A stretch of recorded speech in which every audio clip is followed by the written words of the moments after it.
Good morning, everyone. Good morning, and welcome back. Welcome back to another PorscheCooled podcast, the podcast where we talk about all things Porsche, of course. My name is Michael Barth. Steve, my mate in Sydney, Australia, is going to join me shortly on Zoom. Once again, this morning, I'm running a little bit late. Wow, how's your week been? My week has been crazy. For those of you who have been asking the question, and a couple of you have, I record this podcast, obviously, in Bahrain at the moment. About to leave for London in a week's time, but recording it in Bahrain. And I record this on Wednesday morning. So if you're a Patreon member, you get this. You get to listen to this 24 hours before everyone else. So I put it up on Patreon. So that means it goes up on Patreon tomorrow in about 24 hours' time. So I record it with Steve on Wednesday. It's Wednesday night in Australia with Steve, and then then I edit it. Then I fix up the audio, edit the podcast, and upload it to Apple, to Podbean actually, so it goes out to Apple and everywhere else. So it's a rush. It's fun. I really enjoy it. The owner stories went up yesterday on Tuesday. This Tuesday, last Tuesday for you guys. It's had a fantastic response so far, so thank you for that. But I want to talk about that with Steve. So let me get connected. Let's get Zooming. Let's get Steve on the other line from Australia and start the PorscheCooled podcast. Okay, welcome back, everyone. Welcome back to the PorscheCooled podcast. Steve is here. Hi, Steve. Hello, mate. How you going? I'm good. What's happening in Sydney, Australia? I miss it. I want to come home. Yeah, well, then you're not going to want to talk to me. The weather's warm, very warm. I got sunburnt today. I went and visited my uncle and did a bit of driving and stuff, and can you see that? Yeah. Steve's got trucker's arms, yeah. So, yeah. You need to start wearing a tank top, singlet tank top. No, I don't think the world's ready for that, mate. You're still going to the gym, right? You're still exercising, yeah? No, I'm not. You're not playing tennis anymore? I'm married now. You're not playing tennis? Nope, not doing that either. No. What's happened to you? You were so active. I had a kid. I got married and I had a kid. And Cindy, Steve could not be happier, if you're listening. He could not be happier. Yeah. The only reason I started going to the gym was because I was... To get a chick. Yeah. And then I got married, so then I didn't need to anymore. That's not PC anymore to say that, to get a lovely lady. Sorry. Whatever.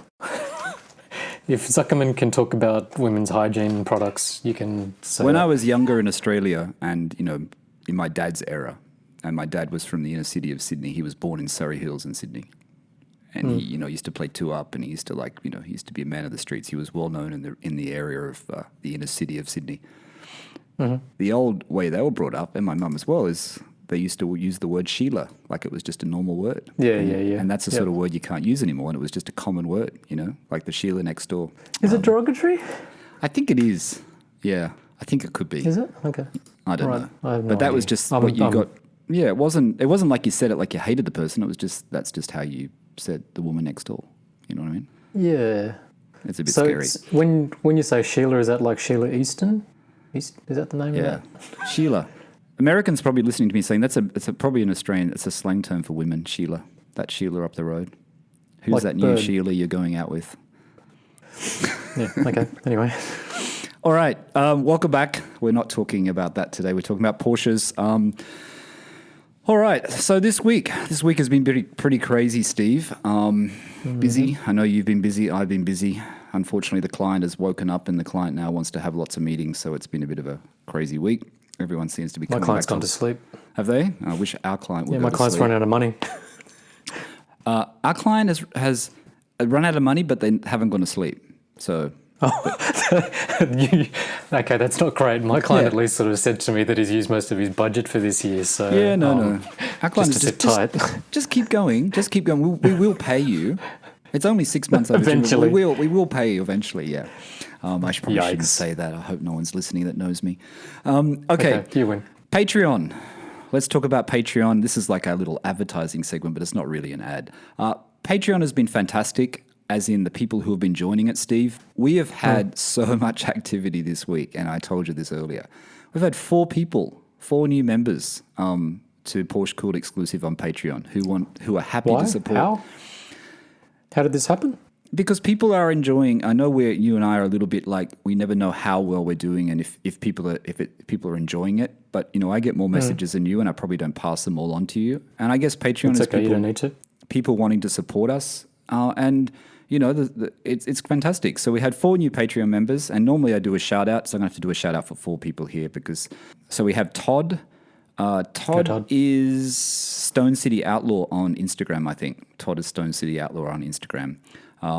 Miff, I think, is from Sydney in Australia. Kestas, I'm not sure if I've ever spoken to you. Yeah, hi Kestas, thank you. And then the last one for the week was Connor. And Connor is from, I know who Connor is, because Connor is coming up on next week's PorscheCooled Owner Story, Steve. And Connor's from Salt Lake City in Utah. Really nice guy. So I had the opportunity to chat to Connor a couple of days ago, or over the weekend, I think it was, when I do the PorscheCooled Owner Stories recordings. And we did an episode with Connor. So he's got a really cool story, actually, about his uncle's car and his current wife's his father-in-law's car. And it's one of those stories where it's like everything falls into place when you hear it. And it makes sense. I'm not going to give it away. It makes sense of the car, the 911 that he's bought, when you know what his uncle had and what his father-in-law had. So it's a really cool story. It's a really cool story. I quite enjoyed the last one. I think I said that to you. The one with, is it Andrew from 911 South? Yeah, so the episode on Tuesday, which I hope you guys have listened to already. If you haven't, go back and listen to it. Andrew from 911 South. Andrew is, once again, a really nice guy, really deep into the Porsche community. He's part of P Car Market members. P Car Market's another podcast on Porsche, which some of you guys might listen to. I know he's involved with that, with the P Car members thing, and they go in for a recent drive, which he talks about in the podcast. He's from Atlanta. He's from Atlanta. So Atlanta is the heart. That's where Porsche's head office is, in Atlanta. So and he knows a few of those people in Porsche. He's had a great Porsche story. His first 911, he basically inherited from his father, which I've probably given away. You should listen to it if you haven't. And then now he's switched out of air-cooled and he's gone into water-cooled, into 991. But Andrew doesn't just leave a car as it is. He likes to make it his own, so he does things to it. You should watch his build series in the podcast. Yeah, his build series. If you go to 911 South on Instagram, just search 911 South. And he's done a build series for the 993, which is not that comprehensive. He didn't do as many videos, but he's trying to document every stage of the process with the 991. So thanks again, Andrew, for being on it, because it was a good episode. It went up yesterday. His videos are good too. I think I said to you, the very impressive production values in his videos. I know that's not what it's all about in terms of its content is kind of more important, but he certainly knows how to handle a camera and edit, and all his post-production is quite fancy. Yeah, he takes a lot of time, and we all know YouTube videos are not easy, and he does actually take the time. And I kind of understand why he didn't do all the videos for the 993 build series, because he did it, and then he had the car, I think, for a year. I sent you the link, Steve. Did you see it? I think that's the company that Andrew got his seats from. Those Le Mans seats for the Porsche. It's a guy, a French guy. Sorry, I missed it. Yeah. Andrew said he was a French guy. He didn't actually tell me the name of it. It's probably on his video, but I did a search, and I'm pretty sure this is the guy. I tell you what, if I got a 912, I think it's called classicracingseats.com. I'm sure if Andrew's listening to this, he'll tell me that I got the wrong link. But this guy's name is Stefan, and I think it's the guy because he said he was French, and Stefan is a French name. Not trying to stereotype, but I think it is a French name. That's okay, Mikhail. But if you look at that site, classicracingseats.com, the link I sent you, there's some nice seats. He got the basket weave seats. I think they're like $800 US. And the guy told him, I shouldn't give it away, it's in the podcast, but he said they wouldn't fit his 993 that he had at the time. He said they were only for 964. Because it was for 964. Yeah, but they actually fit. And they have them for the 912. I would say, I'll get onto this, but I would say that I would get those for the 912. I'd switch out the seats. This is the idea. But I can't get the 912 at the moment. I've got to come on to that. But anyway, thank you all. Thank you for the new members on Patreon. Like I said, that's $5 US a month. It changes the cost depending on what country. You can pay it in your local currency, so it'll be a different price. I think it's €5. I think it's 450 quid or something like that. But Patreon work all that out. I don't know what they do. We've also had some shout outs on Apple Podcasts. The reviews on Apple Podcasts are really important for us because the star rating and the reviews one, they give us some feedback from you guys that what you like about the show and what you would like us to introduce. Because I know a lot of people aren't on Instagram. I think everyone's on Instagram, but I know a lot of people aren't on Instagram. And what's Instagram? Yeah, see, Steve. But I know a lot of people aren't, and I always say message me through Instagram. And I know some people, like I've had some people message me through LinkedIn, which is very weird. I find that a little bit odd. But the reviews on Apple Podcasts basically get us seen on Apple. It's like all these things that works on search. How many reviews ups you in the search results, it ups you in the charts. We've been very lucky in the charts where we sit quite high. But anyway, the reviews on Apple Podcasts, just very quickly. MRose75, you know who you are. Thank you for that review. Justin Stacks, everyone knows Justin. Justin is, I think, so far to date, our most popular PorscheCooled owner story, actually. Justin's one seemed to have more downloads than anyone else.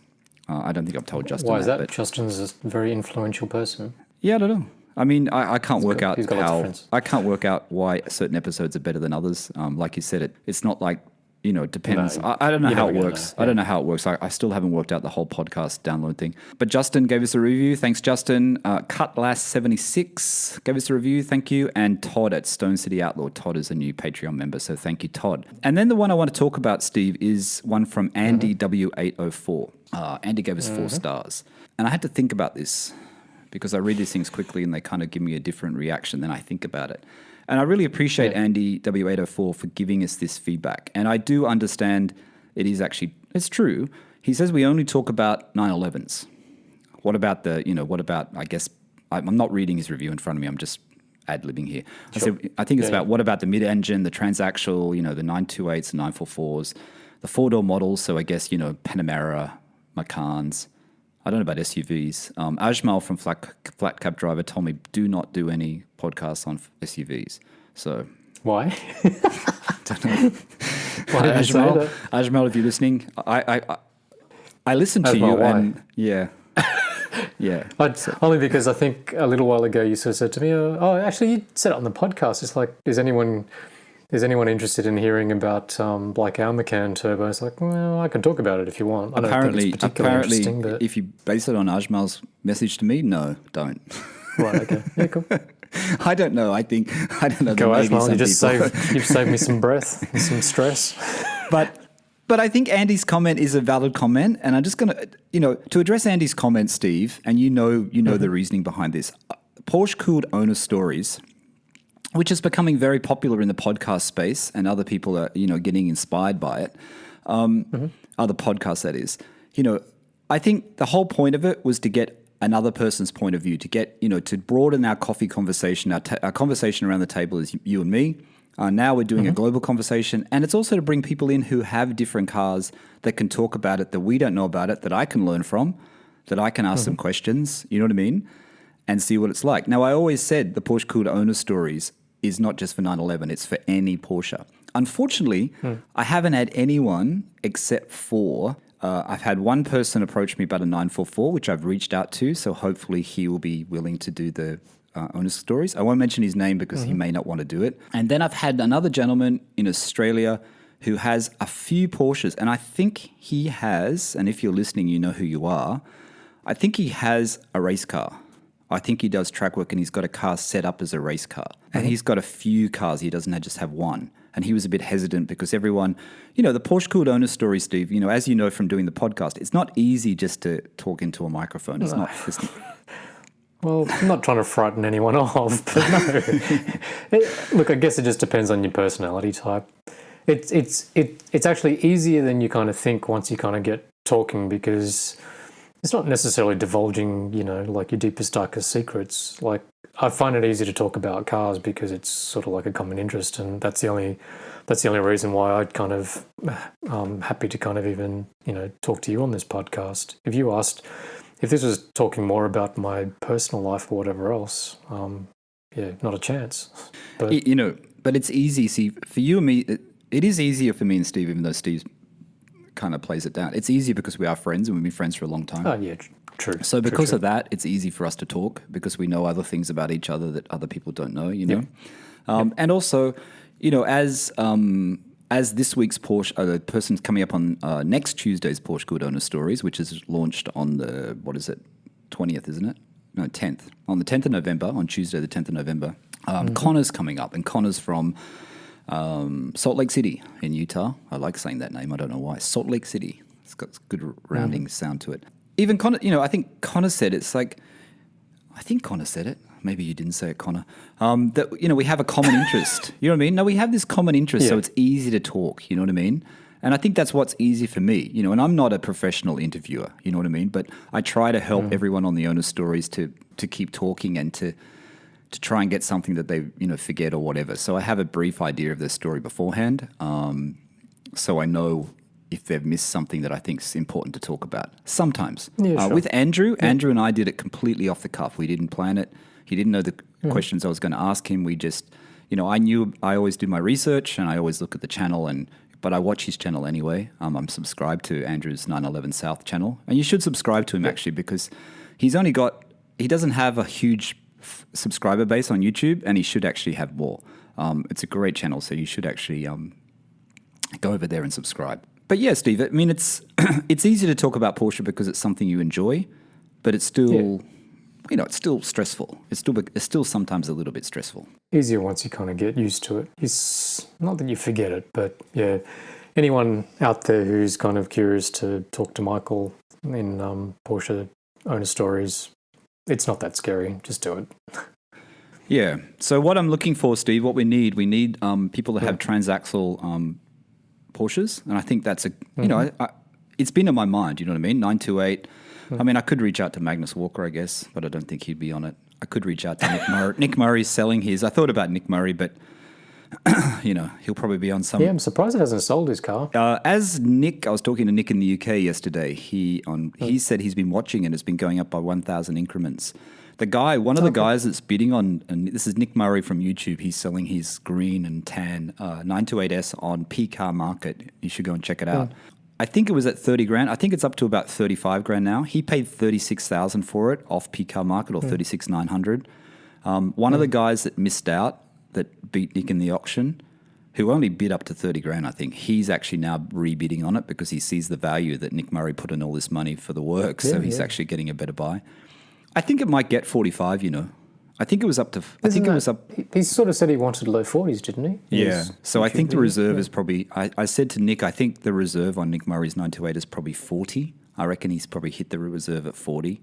He said he put in about 8 grand into it, didn't he? And he paid about 37. So I think it'll get more. I think it'll get more. I personally think it would have got more on Bring a Trailer than PCAR Market. No offense to PCAR Market, but I think Bring a Trailer would have got you more bidders. Yeah, so Steve, we just need some people to talk about those sort of cars.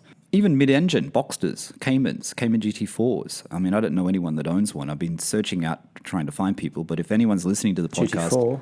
Yeah, and has a GT4, Grant does, GT4 or Cayman or even a Boxster, 986 Boxster, anything, any Porsche. PorscheCooled Owner Stories is just about Porsche. It's not about just solely 911. But anyway, that's just based on, what was his name? I can't remember his name now. Andy W804's comment. That catchy name. Yeah. All right.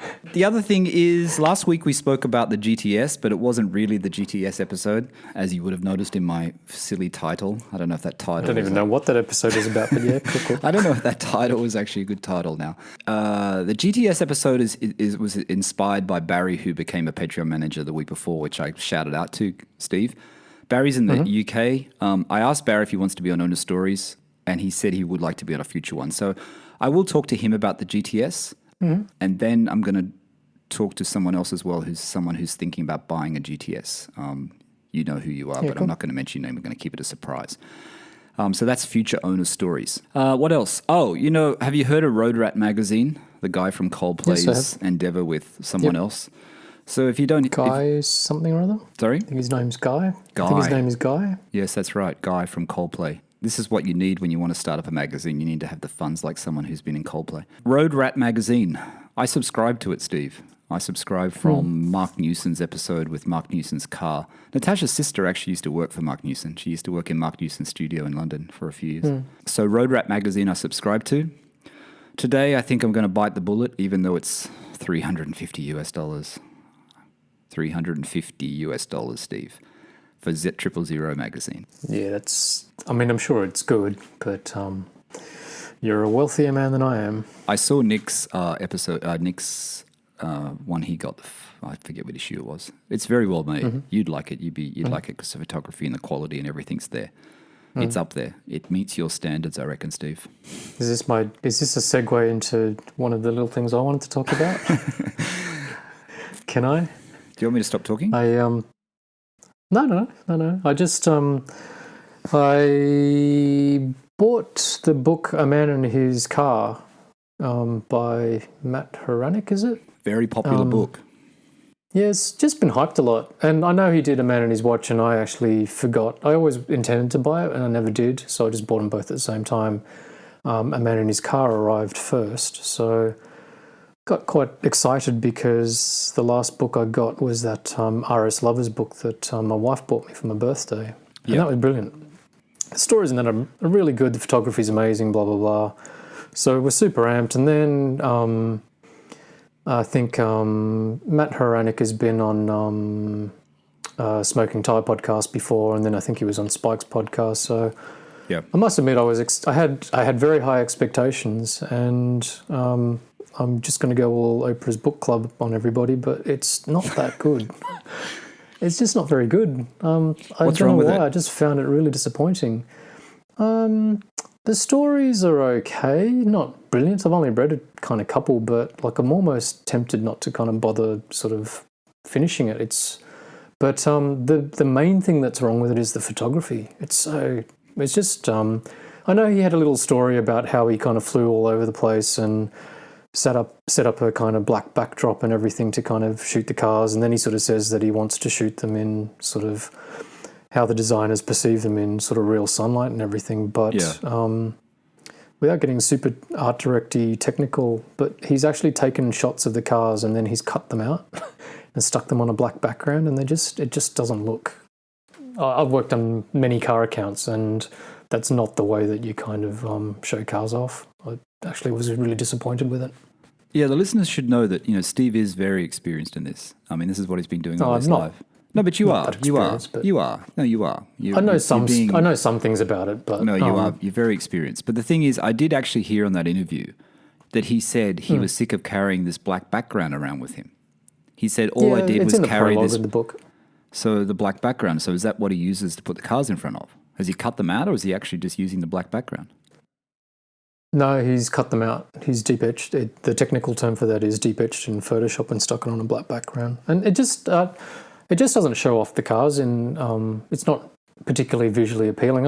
Wouldn't have expected him to kind of have kind of driven it to the mountain sort of landscape, because he sort of explained that in some instances he only had like an hour. But I don't know. But for what it's worth, I actually found it really disappointing.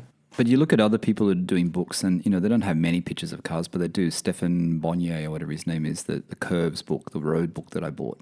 I mean, his Instagram and his photographs are fantastic. I think. Well, exactly. Just shoot it in situ. Otherwise, yeah, in situ, I think is better on a nice road where the people live or somewhere. You know what I mean? Not these. If it's not a proper studio shot, which is what you're saying, Steve, it doesn't kind of work that well, right?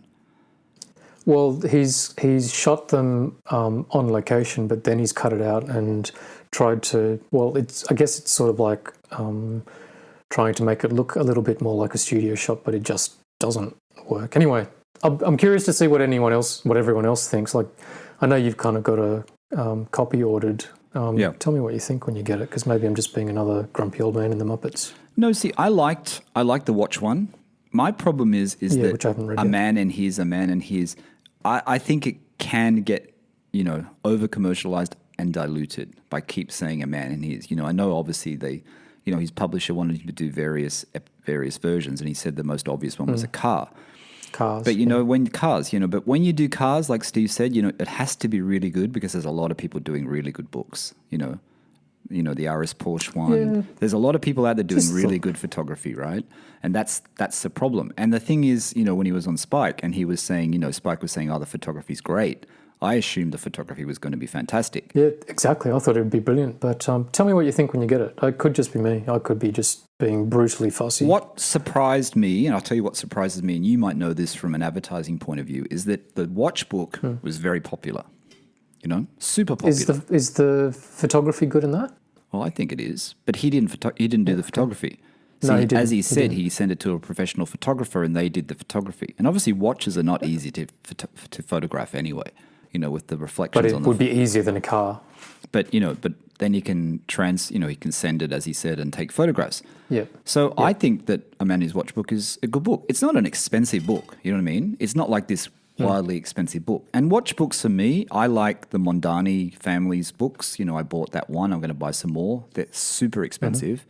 I've got the GMT Master one. I want to get more. They're like 400, 500 euro book.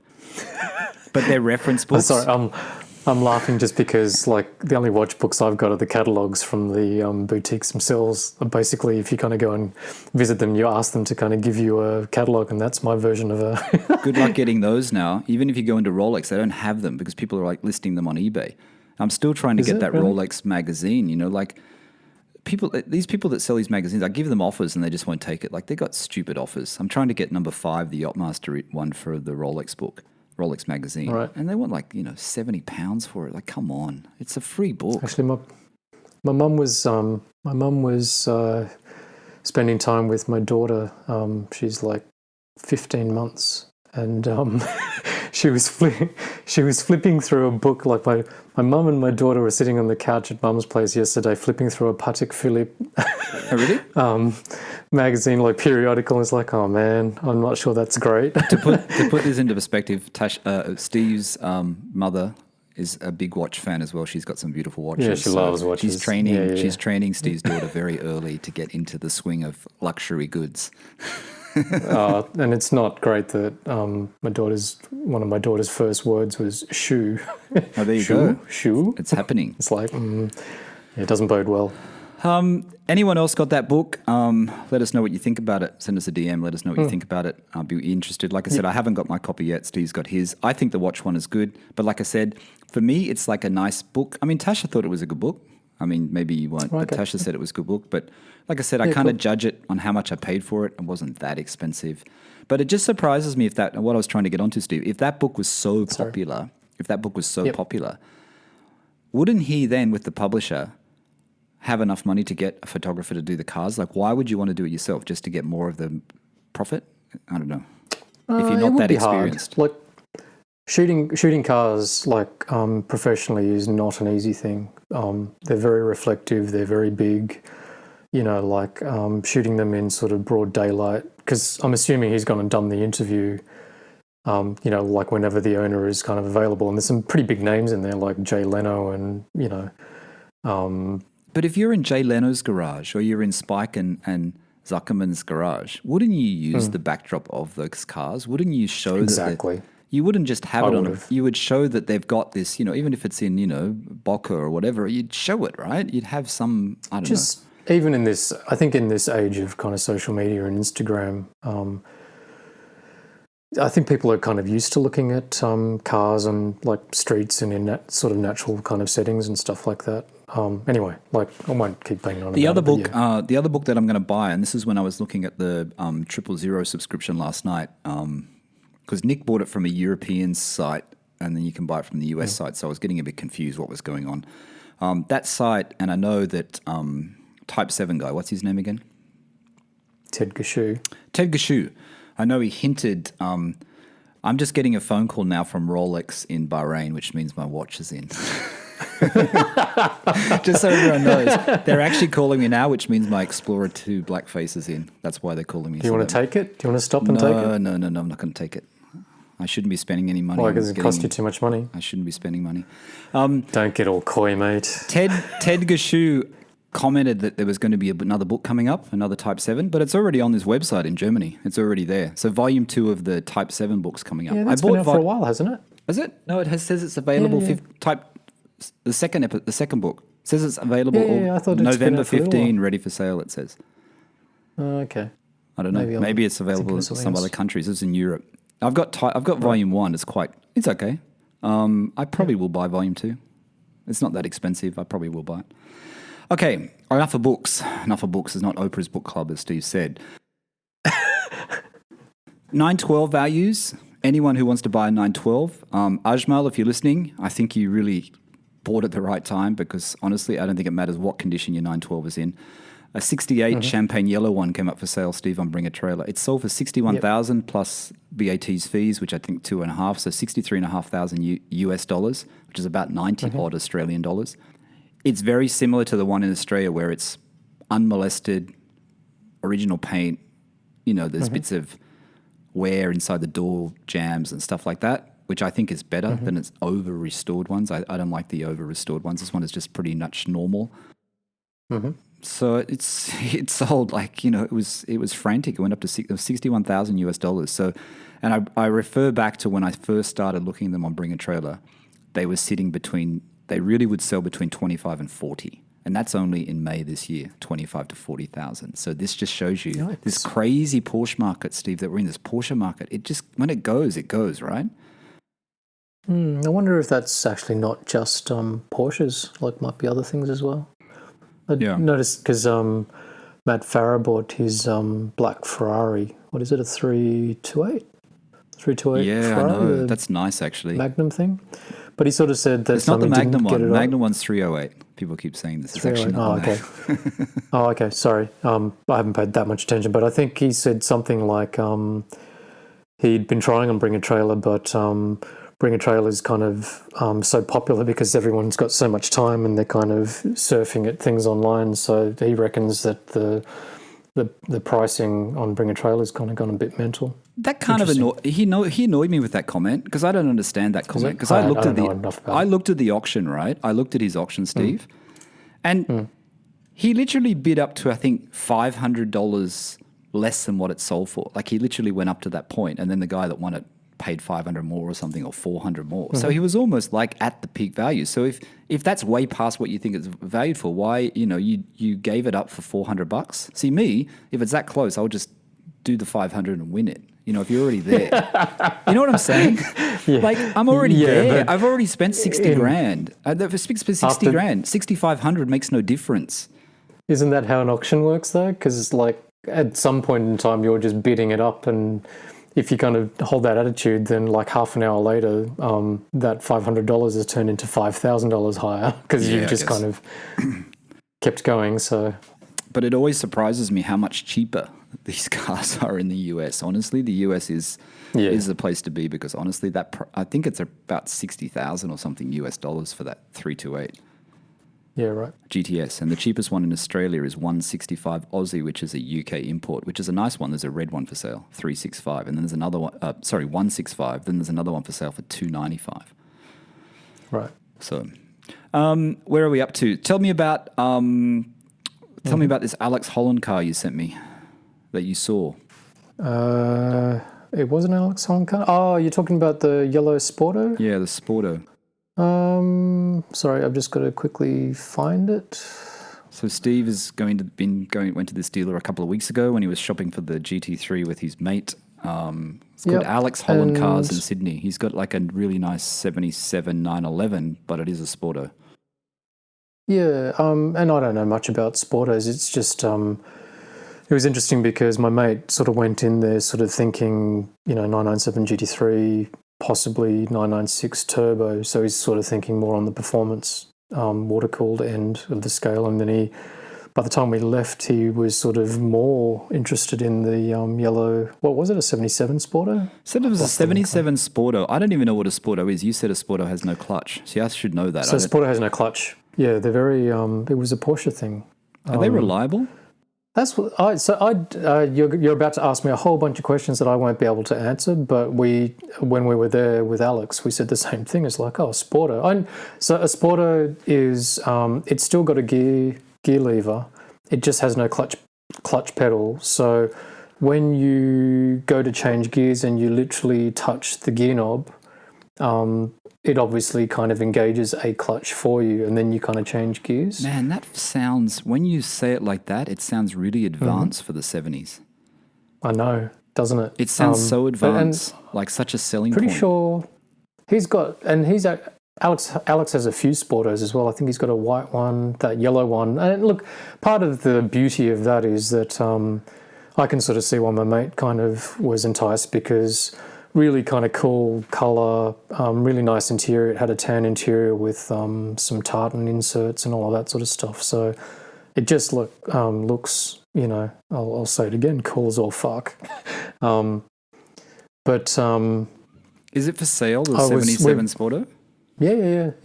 We were just wondering what the driving experience would be like. He wouldn't let Alex you drive it? Kind of swore. He was happy to, but we ran out of time. And I'm not sure if my mate was going to go back and actually have a go. He wound up kind of driving the 996 turbo. But right. The Sporto experience sounds really interesting. Like Alex kind of swore black and blue that it's quite durable and it's a lot more engaging than it sort of sounds. But I'm not sure. I have no idea. So I didn't see it for sale on the website, though. It's coming up for sale, or it is for sale? I'm not sure because that was posted on Instagram. Yeah. He mentioned it. I think he doesn't. I think he deliberately doesn't list everything on his website. I wonder how much it's selling for, though, because Sporto should make it a little bit cheaper. I know there's a 911 for sale on car sales in Australia at the moment that had Sporto and they changed it over. It's a green one. It could be an import or a left-hand drive and it had Sporto and it's been changed over. It's a green one. Not sure. No idea. You'd have to talk to a mechanic to kind of, you know, somebody like Granted Autohouse to kind of understand whether or not they're actually any good or not, or whether they're durable. And it's certainly different. If you're kind of going for eclectic or different, then I'm assuming it fits that kind of criteria. It's definitely ahead of its time. It's a bit like, I don't know, is it like an early PDK in a way, is it? Like it's kind of feels like that. It's not a double clutch though, right? It's just... No. Yeah. I mean... I wonder how it works. I don't know how it works. It's almost like the quick shift on a motorcycle where you don't have to use the clutch. You can have that on sport bikes where you just change. Don't they have that on the latest GT3s as well? Do they? You can actually... you can quick shift and not actually have to kind of engage the clutch, I think. Really? I don't know, I could be talking out my bum. I don't know about that. I haven't heard that one. I think the latest manual GT3s are like that. Oh, okay. Cool. The other car that Steve sent me a link for, which is really, really nice, getting back to Transaxles, is the Porsche 968 Club Sport, which I think they made at the end of the line of the 968s, right? It was almost just before it was finished. Yeah. I've never driven one, so to that Andrew 74532 that left the comment, like... part of the reason why I don't talk about it is because I have no experience with it, to be perfectly honest. No, but you can appreciate... I know. You can appreciate this car, though, Steve, because it is in the best... It is in the best blue. Riviera Blue. It's at Classic Throttle Shop. And I know, like, when you read about it, like, I've read, like, tons and tons of articles about how amazing the 968 Club Sport is, on track and on the road and all of that sort of stuff. So, like, I'm sure it's an amazing car. I just couldn't speak from any experience or anything. No, but I mean, as appreciating Porsches and appreciating what comes up, I have to say, I mean, I've always looked at them. I don't know much about them, but the 968 Club Sport, I think, is, to fit into your Porsche garage with your 911, the 968 Club Sport would be nice. The other one, which, and especially it was in my head and I kind of forgot about it, but after listening to a very old Spike episode that he had Patrick Dempsey on the other day. No, that wasn't Patrick Dempsey. What am I talking about? No, Jerry Seinfeld, the one he had with Jerry Seinfeld, which you said you can't remember it. He had Jerry Seinfeld on. This is an old one, everyone, so it's not just a recent one. And Jerry Seinfeld had just bought a 944 cab and a 944 turbo. He bought the 944 cab on Bring a Trailer, and he bought the 944 turbo from a private guy in Staten Island in New York. So he hated the cab. He said it was just, he got into the car and just didn't like the feel of it, but he loved the turbo, and he got a black on black turbo. And you kind of forget about these cars. I kind of forgot about the 944 turbo, but I noticed on car sales in Australia, there's a 944 turbo for sale, which I think the guys... had it resprayed and it's in that sort of purpley rose color. It looks like it's that rose color. Okay. I think he calls it grey, but to me it looks like that limited rose color. I can't remember the name, that light sort of pinky color. 55,000 Australian. So, as a first 911, a first Porsche, I should say, is that something you would get into? You know what I mean? I don't know how reliable they are. I don't really know. We know the 928 is riddled with electrical problems. But other 944s, apparently they were a great car when they came out. Tasha's old boss in Australia, his partner actually had a bought a 944 turbo new. He used to tell me about it all the time, Peter. Oh, okay. And he's had a lot of nice cars over the years, and he bought one from new, and he said he regretted selling that car. I remember him telling me, he said it was a great car. Yeah, I mean, whenever you read about them, they sort of said, like, even though it's kind of got like a 4-pot engine, it's an amazing 4-cylinder engine, and it's very durable, it's very powerful. Obviously, the turbo's kind of got like all the kind of added power, and then it's just quite different because it's front-engined, but even when you look at the little pictures of it, like the engine's quite far back, it's close to the driver, it's sort of not at the front of the car kind of thing. So apparently super balanced and all that sort of stuff. Like everybody, whenever you read about them, the kind of headlines I can recall is that on track that they handle brilliantly. I suppose it makes sense because, probably for the same reasons why people like BMWs and everything, sort of like those old vintage kind of Beamers, like their rear-wheel drive front engine, it's either a 6 or 4-cylinder engine that sounds really good and it handles kind of beautifully and has nice gear change. The looks of it's kind of interesting, like sort of, to me, that's sort of dated a bit more in terms of the actual look of it, but this particular one at Throttle Shop in Riviera Blue is really cool. Yeah, it's really, really nice. Really, really nice.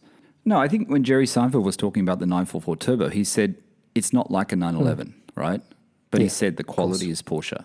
The feel, the quality, everything is Porsche. And he's talking about, how only the turbo. He says not other 944s, just the turbo is the one he would go for. Right. But the quality is definitely Porsche, but it doesn't feel anything like a 911. Even the experience, like you said, down the hood, which the 968 and the 944 do have, the long hoods.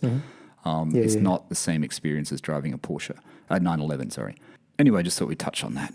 There was also, I didn't realize too, Steve, there's actually a 944 Turbo S. I didn't realize they did a Turbo and a Turbo S. And the Turbo S, there's also one for sale on car sales, which I sent you, which was in the $100,000 mark, I think $125,000 or something. That's probably pretty special, the Turbo S version? I'm assuming so. I mean, they're all kind of, it's interesting how they're all kind of getting up there in terms of value as well. It's not like it's just sort of 911s. It seems like there's no such thing as any kind of cheap, kind of fun car these days. But this is why it's really hard, isn't it? It's hard for people. But it's hard. Sorry, Steve. Getting into Porsche now is quite hard because really the 996 is the one. Yeah, I guess so. The 996 is the one, or the Boxster. Right. But a lot of people still don't like the Boxster, so people aren't really looking at that. If you want a 911, it's just really the 996.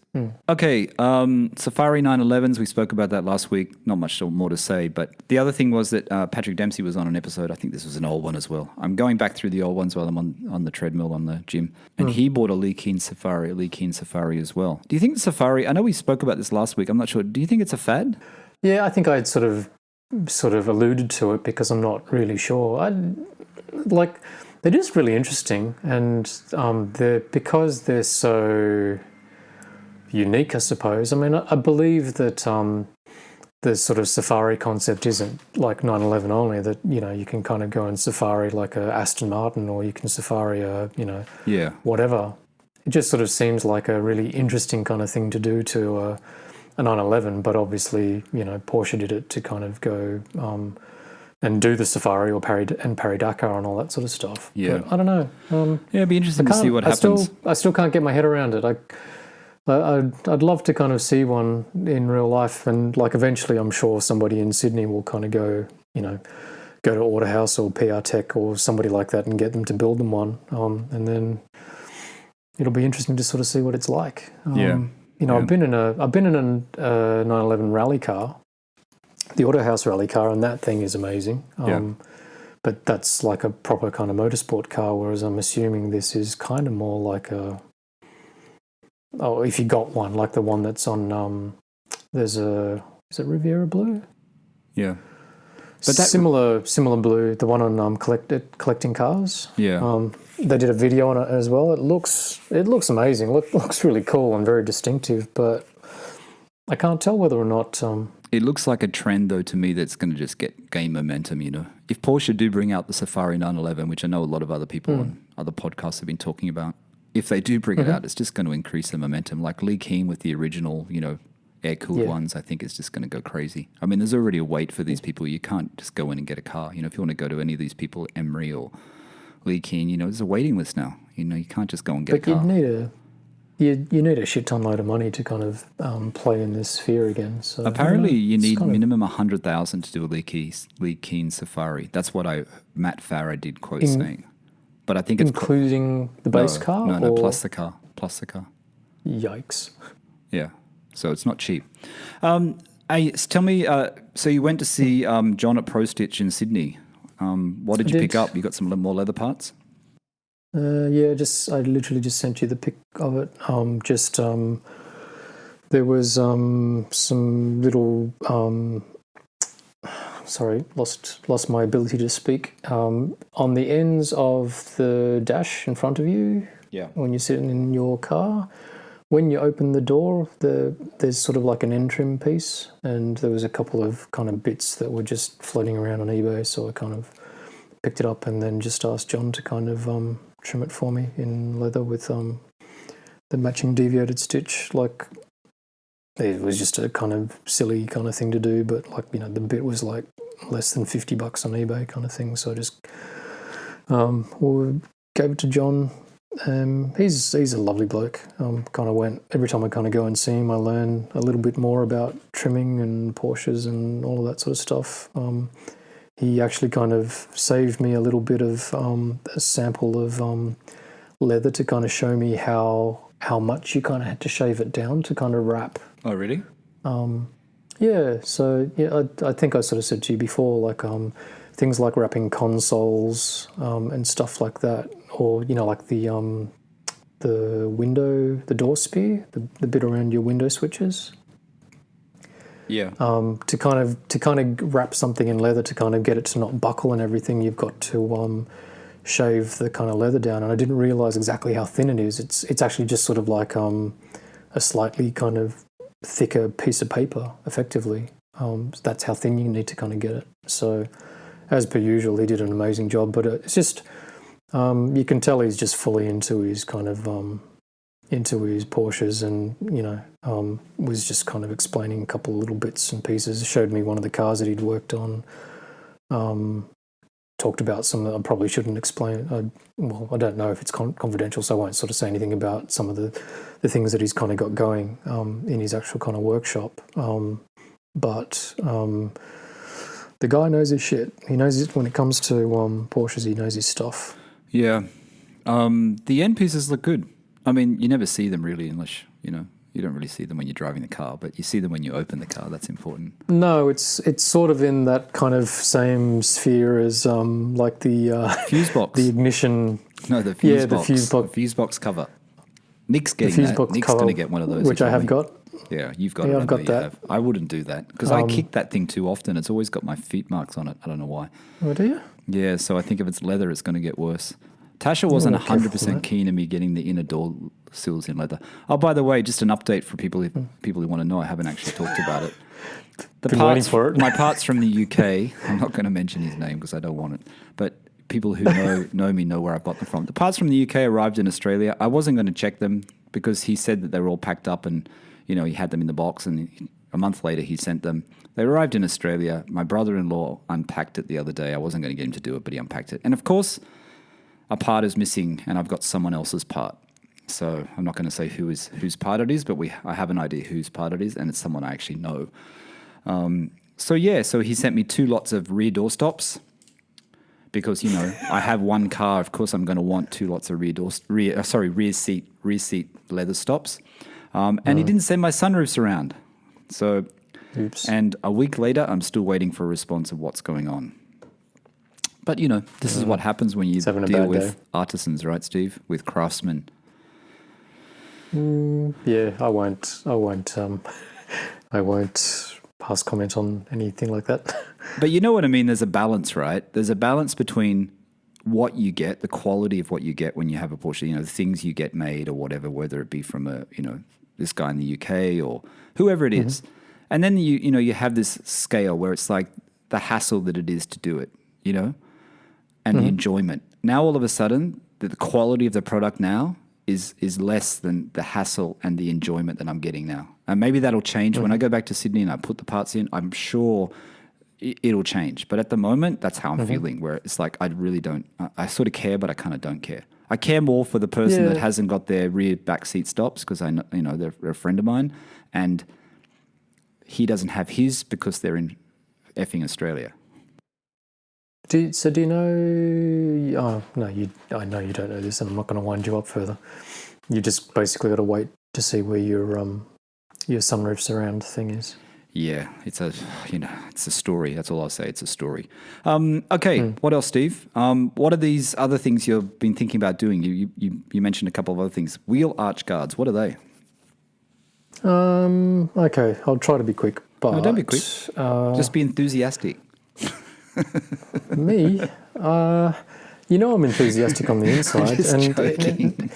all of your listeners must be thinking like, who the fuck is this monotone guy? It's like, that's just my voice, man. Like I'm excited on the inside. I know you are. I can tell. Not on the outside. Wheel arch guards. What are they? I have no idea what they are.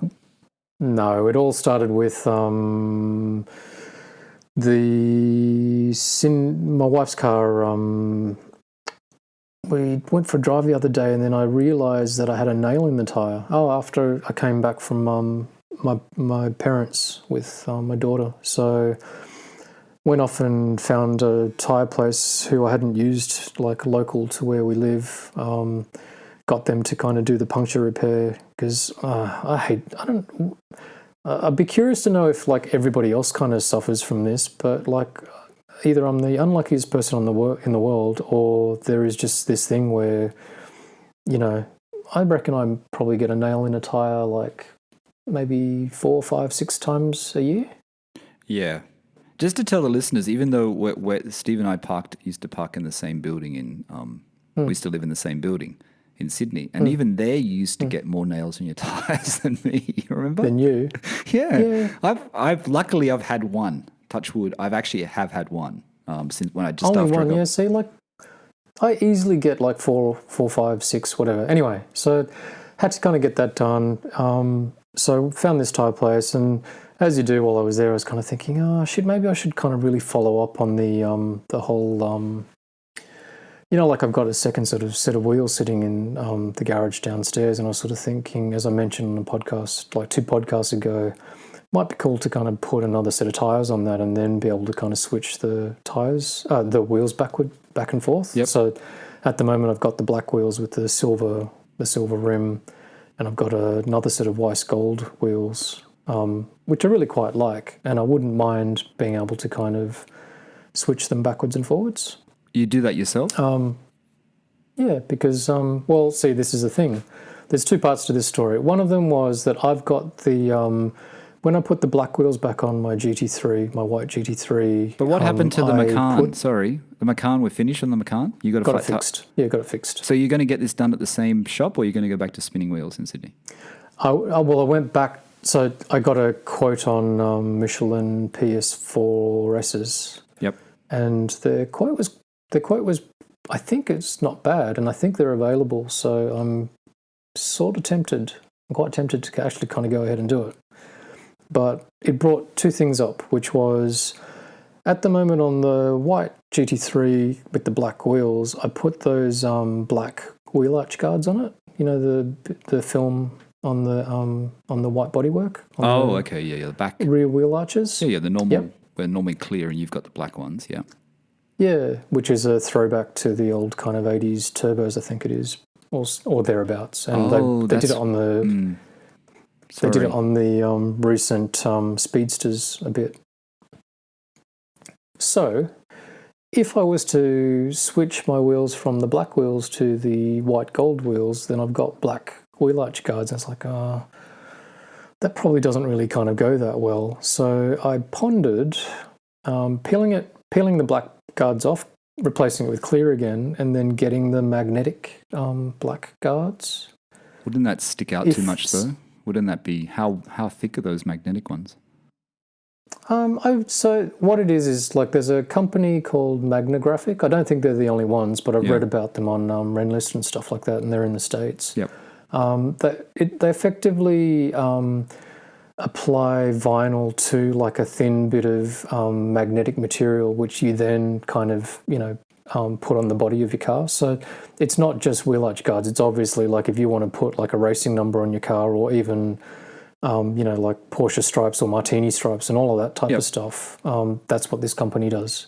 And I've actually read relatively kind of good things about it. Like a lot of people kind of go, "Oh shit, won't it scratch the paint? Won't they fall off? If you kind of don't sort of stick it on properly and stuff like that." But if you do any sort of reading online, most people that kind of use them sort of said, "Look, as long as you kind of make sure that the body works clean, and then you just kind of slap them on and put them in the right spot and everything, they're really good." Should give them a try. Well, yeah. So that's the first part to kind of pursuing the whole having two potential kind of wheel options is to go back to clears and then sort of getting that black wheel arch guard. Does that make sense? Yeah, because the black won't work with the gold wheels. The other thing you could do, which would work with the black guards, is instead of having the Weiss gold wheels, you could get those Weiss gold wheels painted white. And then the white on white, the white on white with the black guards would look super cool, man. That would look so cool. I should probably say never, but I don't think that's going to happen. I like the white gold ones. I don't know why we're distorting for some reason. I can hear it in my headphones. I don't know whether it's you or me. Something's distorting. That was me in the seat, sorry. But I don't know what it is. I don't know whether I did a search for white Fuchs wheels on Google, but so many Instagram posts come up now with white wheels, like white painted wheels. I was joking when I sent that to you. I was just talking about it with you, and all of a sudden, like Instagram is like giving me all these cars with white wheels. It's like, what is going on? And I was taking the piss. I know. And I was taking the piss because I sort of reckon it's sort of just like really kind of Miami Vice-ish. I don't know. But like I sort of said, trend.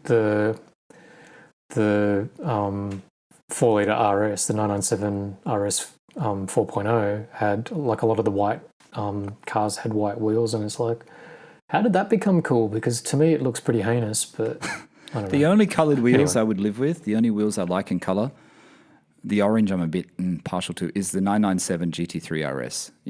Those colour combinations on the 0.1, the grey with the red, the black with the orange. There was another colour too, I remember. I can't remember the colour of it now.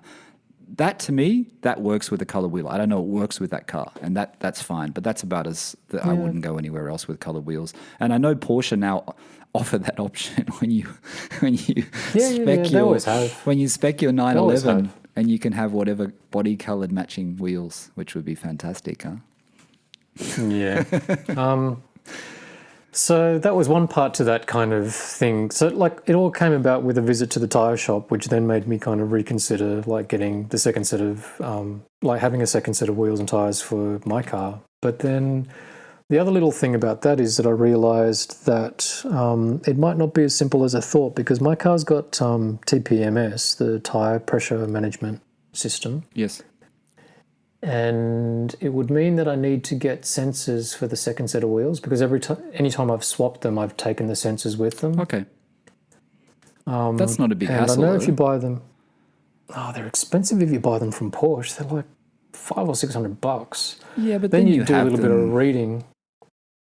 Well, I did a little bit of reading about, like getting not Porsche branded parts, but the OE parts, which I think are a company called HUF.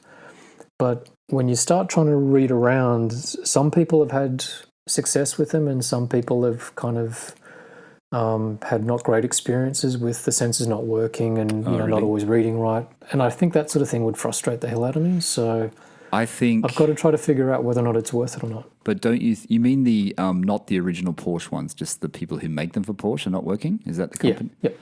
But if people are saying that, but the original Porsche ones people don't have any issues with?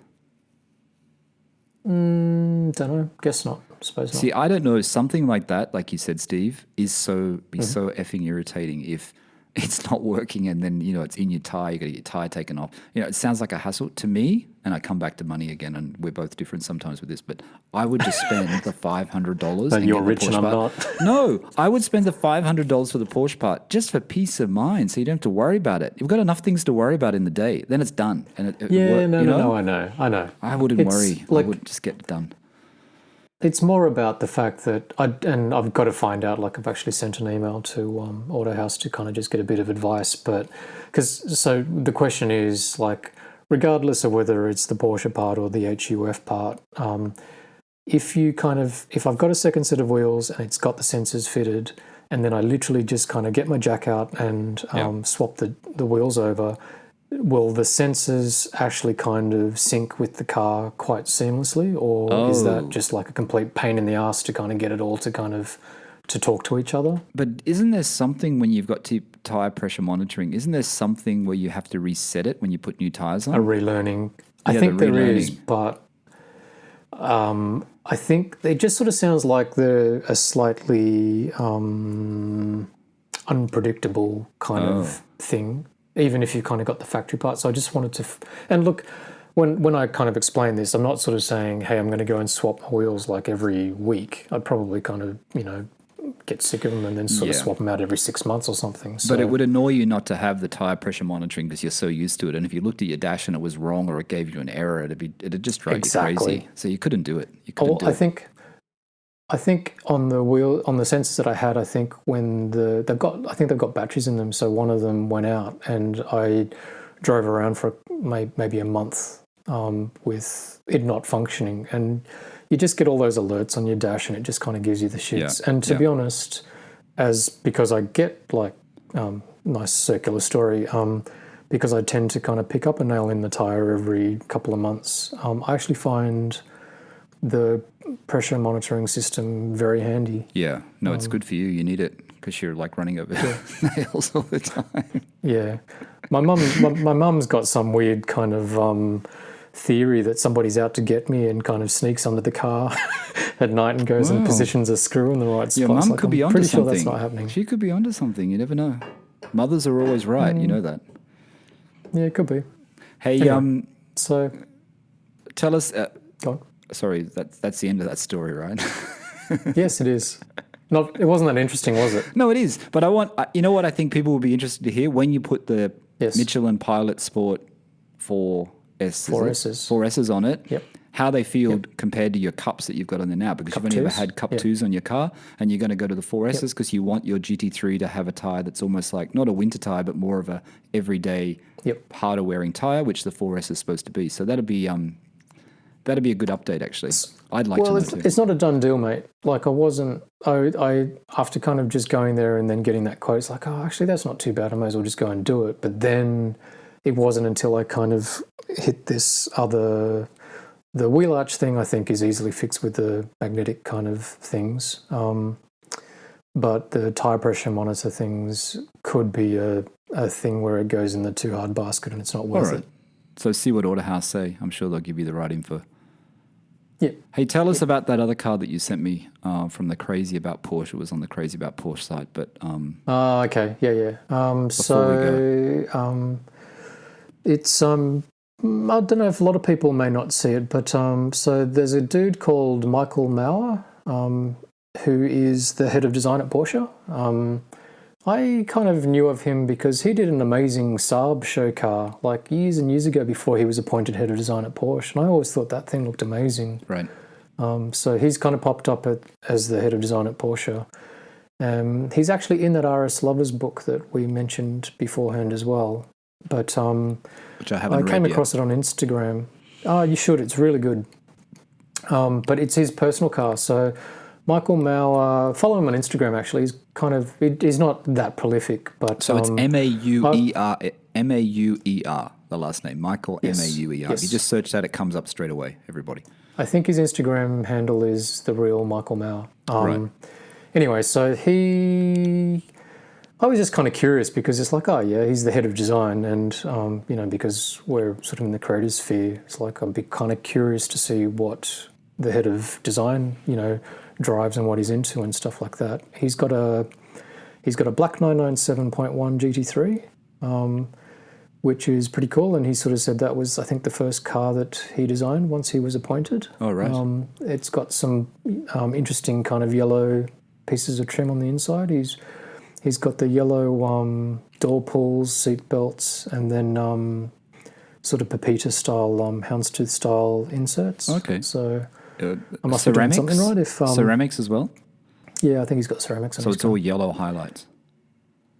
Yeah, on a black on black car. What colour's the Pepita? That's his yellow. It's like so it's yellow with black checkers on it, kind of thing, so which I've he's seen gone- before. Right. But his other car, which kind of got a little bit more airtime on Instagram and stuff like that, and I don't know if it's in that book, is a wide body 964, but it's a rear-wheel drive, so it's Carrera 2, and he's had it worked on. I don't know what the word is. By a company in Germany which I'd heard of before, called AP Design, I think it is. Right. I think they were more well known, like in the 964 sort of world. So that's how I knew about it, because when I had my 964, Yep. and I was looking at wheels and seats and all that type of thing, Yep. this company came up. So he's gone to them. He's sketched out his kind of vision of his perfect 964, and it's really cool. Yeah, if you go to go and have a look at it. Yeah, if the listeners, you go to his Instagram, but if you also go to crazyaboutporsche.com and just search, I think just search his name, it should come up.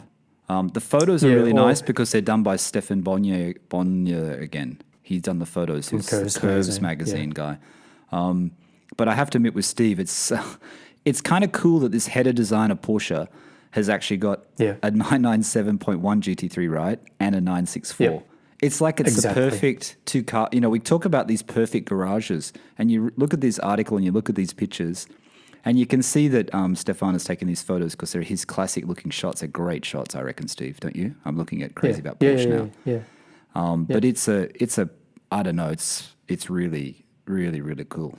It's really, really cool. The car's cool though. Like he's painted it fashion grey. Yeah, I love that which colour. is kind of, which is really kind of nice. He's put some 18-inch BBS wheels. It's the wide body thing. If you look at the interior, he's kind of got this blue-green tartan with sort of different seats, sort of more like retro type seats.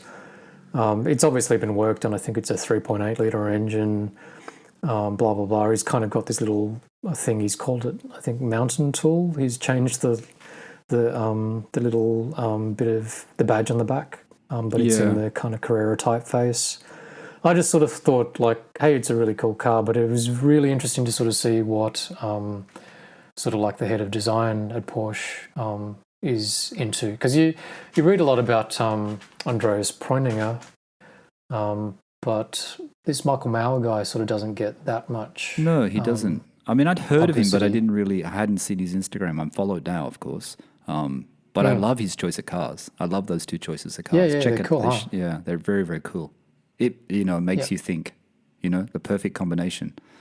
Perfect combination. Yep. It's called the M1M. Makes it on 964, doesn't it? Yeah, the 964 is really nice. So it's a base Carrera 2 that he's made wide body, is he? No, I didn't really understand that. I didn't realise, because in this article it calls it a Carrera 2 Coupe WTL, and I had to look up what WTL was, because I did actually look at the car and realise that it is, when you look at the rear arches, it's obviously the wide body. Yeah. I didn't realise that was, like, I didn't realise that it was either an option or a model. Like, I know they had a 30th anniversary 964 that had, like, the wide body, but I thought... So is it a special edition? It's called WTL by Porsche? I don't think so. No? I don't think it is. I'm not sure. Or maybe it was an option. Maybe you could spec the wide body. But this sounds funny too, but it's like, I wonder why, if you were the head of design at Porsche, why wouldn't the factory kind of build it for you? Like, that's what I was thinking too. Why wouldn't you get Porsche Classic to do it? Obviously, he wanted something not as purist, Porsche Classic maybe only do it as it was before. They won't go too far out of because he wanted something so different, Steve, Because, like, if you kind of go through the story and you look it up more, you kind of see he's sketched like little details out, and he's kind of pointed out the bits that he kind of wanted. So, like, it's not on standard wheels. It's kind of got a different engine lid kind of cover, like he's put like an old retro grill in it. Yeah, and, no, it looks good. All of these kind of little bits and pieces that are quite, I mean, very stylish. it's very, very stylish. And I bet AP Car Design is getting lots of inquiries from people now that he's done it. Now it's like getting out there, these pictures of his car. Yeah. Because it does it's really tastefully done. Yeah, I think that they were, I think they were sort of well known in Germany before. It's a German company. Right. But, yeah, like, you know, it's a bit sort of singerish, but not in the sort I wonder of how super much it retro mod cost. kind of way. It doesn't tell you how much it cost. Yeah. I don't like I think he's working on another one too now. Is he? An M2M. Yeah. I don't like the hood badge. I have to say the hood badge bothers me that it's not a Porsche hood badge. I wouldn't have changed that. Well, that's their company badge too, isn't it? Yeah, I know, but I don't know. I don't know. But it's a very nice car. Check it out. It's on crazyaboutporsche.com. You can see something. It doesn't have a picture of the interior there. You have to go to Michael Mauer's Instagram, Mauer. Go to his Instagram and check it out. If you like 964s too, we're not going to talk about it, Steve and I, because I think we're almost at time, Steve, yeah? Yeah, cool. Amy Leon Dor, which is a fashion designer, fashion brand, men's clothing brand. He's also done, and it's on Porsche Newsroom. If you just search for that or just go to Porsche Newsroom, Amy Leon Dor. I might put the link in in the description of this podcast. There's also another one there which has been done. It's a Carrera 4, which he did. Was that New York Fashion Show? It was for New York Fashion Week this year, I think, which obviously I don't know if it happened. It's not bad. Yeah. Like, I don't, it's nice to see the people doing different things on these cars and something a little bit different. It's got a really nice interior leather. It's got Scott Sunflower Leather, and Scott is the jacket manufacturer that make American aviator jackets and flight jackets. It's got Laura Piano houndstooth fabric. So Laura Piano, if anyone knows, is very, very expensive fabric, which he uses in his for their wool, which is suiting material, isn't it? Yeah, suiting material. But they also make fabric. Our sofa in our house in Sydney is actually that Laura Piano fabric. We spec'd it with special fabric from the manufacturer. And it's got leather and it's tan inside. I mean, check it out. I'll put the link in this podcast, actually. But it's about heritage and fashion. But it's interesting to see what other people do to their 911. If you go to Amy Leon Dor Instagram too, there's a video on it. There's just this, I was talking to John at ProStitch about it. Just this kind of whole thing about personalising Porsches seems to have really kind of blown up quite a bit. I guess like Singer and Gunther. Singer Porsches has sort of pushed it a bit more, but it's really interesting. It's super fun, but then like at the same time you do get kind of torn again, because even again John was sort of mentioning it, like some people are sort of sticklers for wanting it to be as it was from the factory. I guess the kind of happy medium is like personalizing it but making it as good as it was out of the factory kind of thing. Yeah, I think you've got to do a lot. I think the problem is Singer and Gunther Works, obviously, Steve, and even the Lee Keen Safaris, they're a full package. Do you know what I mean? So you don't want to lose money. You buy a 911 and you give it as a donor car, you don't want to lose money. With those cars, I don't think you will, because they are collectible. Even Emery with his 356, Outlaws that he does, the 356s, which he does change slightly. They're not completely original. They're, the last one sold for $500,000 on Bring a Trailer, an old one from like 10 years ago or something. So it's huge. I don't know. Gunther Works is crazy though. I mean, I don't know, $500,000 US. It's a lot. $550,000 US. Well, but even when, this is going to, I won't drag it out, but maybe it's a topic of another podcast. But in terms of retaining the value kind of thing, that's more reputation more than anything, isn't it? Because, that's sort of why I know you've mentioned or alluded to the fact that I'm not a massive kind of Magnus Walker fan. Part of that is I don't really understand why a Magnus car might be more valuable than, any other kind of sort of car, because I'm not really into the kind of style that he does it in and all that sort of thing. So there's no kind of provenance beyond his name, really. I know, but there's certain cars which he's done full on, right? Like the 277, which is now, if that ever sold at auction, that would sell a lot, because iconic car, right? Yeah, sure. Not necessarily the best car he could buy, but it's iconic. He's very clever though when you listen to him, and I watched a lot of his Instagram stories when he was doing them during COVID. And he says some of the cars he doesn't really touch. He might, like the GT2, you make the wheels bronze. You see it. He's very, he doesn't want to destroy, and like his 64 911, he's done nothing to. You know what I mean? Like those sort of cars, Sure. he knows the value, so he doesn't want to destroy the value either. So it's all worked out, isn't it? Yeah, I tend to think that he's smarter at marketing than I think people kind of realize. I don't think it's quite so happy-go-lucky sort of bohemian as you might sort of think. But beyond that, that's a subjective thing. It's just more like I sort of said about the kind of value thing. Like you can see the value in a Singer because like the amount of kind of hours it goes into the building of it and the level of the materials and everything. So I kind of understand that, but Singers are so rare, though. It's just interesting. They're so hard to get one made, and then you've got to be able to pay for it. And I like the Singer. For me, I like Singers better than Gunther Works. And I think people have compared Gunther Works to Singer. Singer is still more bespoke. It's still more, special. It feels more special than a Gunther. Gunther still. Let's face it, though. If you can afford to kind of order a Singer, I'm pretty sure you can afford to also own a Gunther. Yeah, true. You're going to be in that sort of territory of you can pretty much just play with whatever you want, really. But honestly, if you had the money, would I buy a Singer? Yes, I would buy a Singer. Absolutely. Yeah, I would too. And I would drive it. I would drive the hell out of it. Like that guy, that one on YouTube, the guy that drives it through Montana, the blue one that he's got that just drives. Have you seen that Petrolicious episode? If anyone hasn't seen that, go and watch it. It's on Petrolicious on YouTube, and I think it's called the Montana edition, isn't it? I think. Yeah, and he just drives it through country roads. He doesn't have any protection. He just drives the hell out of it. And like that's how it should be. But obviously this guy's got heaps of money. So it does help if you have a lot of money. Yep. All right, mate. I think we'll leave it. Okay, all good. Thanks. You're busting to get off and ring the Rolex dealer back, aren't you? I've got to tell Tasha now. All right. That's it for today. Thanks for listening to the PorscheCooled podcast. Thank you for all the new Patreons, the PorscheCooled Exclusive members. Thank you for the reviews. Like I said, if you haven't listened to Andrew's episode on PorscheCooled Owner Stories, click on it.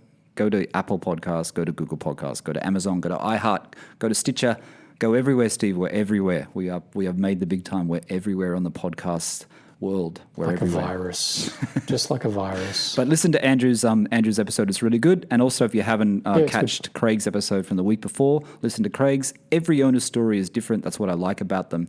Everyone has a different story to tell. Thanks, Steve. It's been good, mate. Thanks, mate. All right. We'll talk next week. Keep well. Yep, you too. Cheers, man. All right. Thanks, everyone. Bye for now.